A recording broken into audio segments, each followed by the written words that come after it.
Smoking हे एक महत्त्वाचं कारण आहे लंग कॅन्सरचं. आणि मेनली त्याच्यात सुद्धा स्मॉल सेल कॅन्सर जो आहे ऑलमोस्ट 99% हे स्मोकिंगच्या पेशंटमध्येच आढळेल.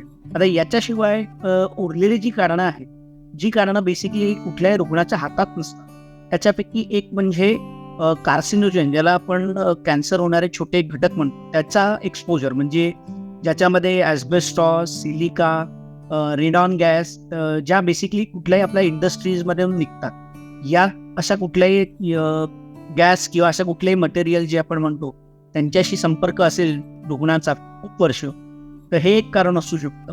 दुसरं कारण म्हणजे रेडिएशन.